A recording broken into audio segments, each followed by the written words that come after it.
Remue ménage. Remue ménage.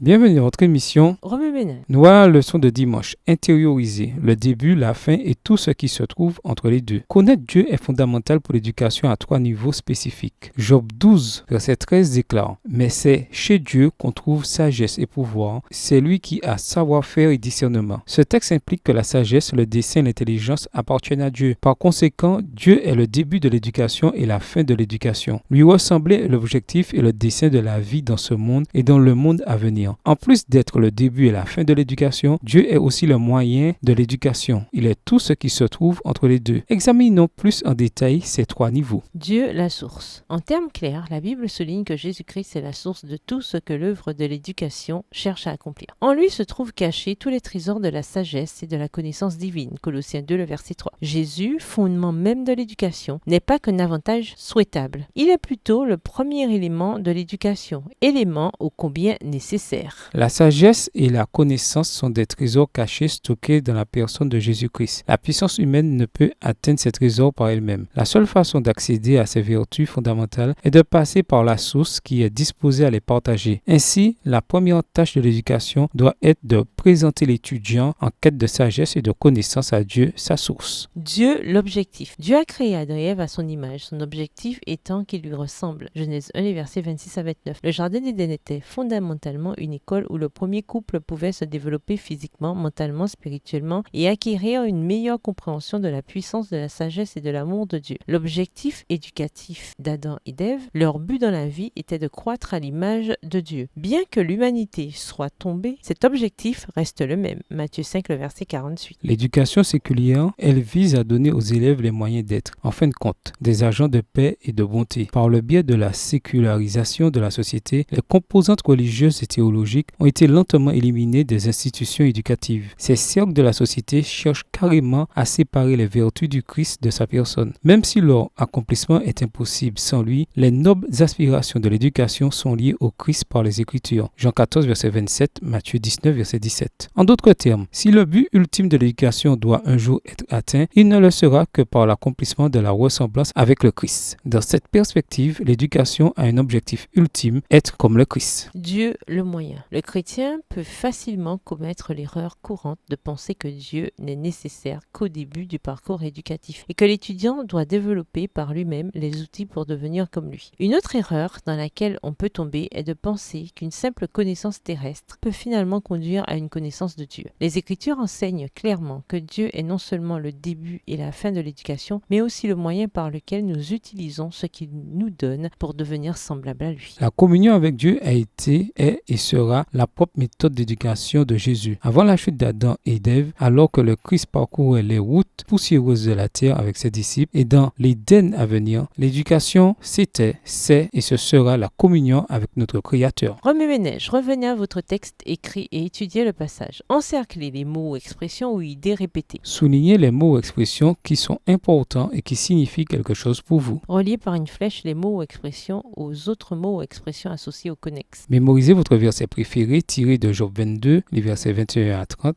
Écrivez-le plusieurs fois pour vous le rappeler plus facilement. De quelle façon chacun des niveaux que nous avons étudiés vous aide-t-il à mieux connaître Dieu? Au revoir. Et à demain si Dieu veut.